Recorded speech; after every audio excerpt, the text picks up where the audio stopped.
Greetings from the island of Saipan in the Western Pacific. My name is Jim Aronofsky, your second Vice President for Crime Stoppers International and Western Pacific Regional Representative. This will be my last presentation as a Crime Stoppers board member, for I've decided to step down after 25 years of service locally and internationally. My first Crime Stoppers meeting was in Pueblo, Colorado, right after 9/11. I distinctly remember being handed some information in the auditorium and noticed that one of the board members had a sidearm on his belt. And I wondered to myself if this was the organization I want to spend my time and effort with. All I can say is that my association with Crime Stoppers International has been one of the best decisions I've ever made. I've learned more about crime, criminals, and the effects on the public, as well as work with some of the finest people doing their part to make their communities safer.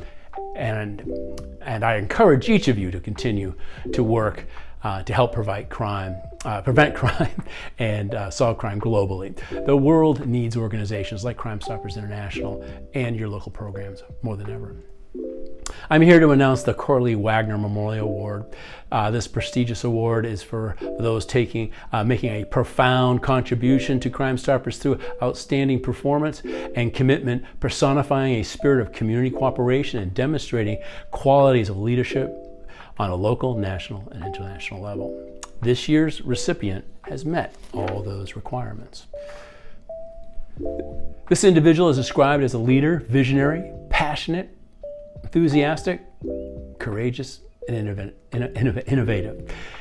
He began his Crime Stoppers career as a board member for his local Crime Stoppers board in 2002 and currently serves on the executive board. This gentleman earns his living in the private sector, specializing in crime prevention. His professional achievements in support of community safety and crime prevention efforts are only surpassed by his passionate volunteer effort as a community leader.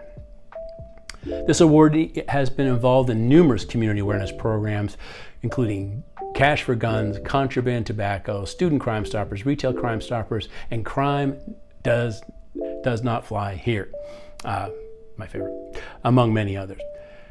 He has also been instrumental in developing successful partnerships with notable names such as Petrol Canada, Toronto Transit Commission, Canadian Jeweler Vigilance, and Circle K.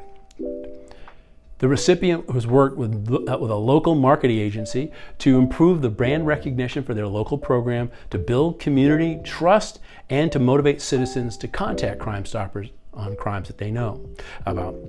Lastly, under his leadership of this recipient today, he has reviewed program statistics and found that less than 20% of all tips coming forward collect awards.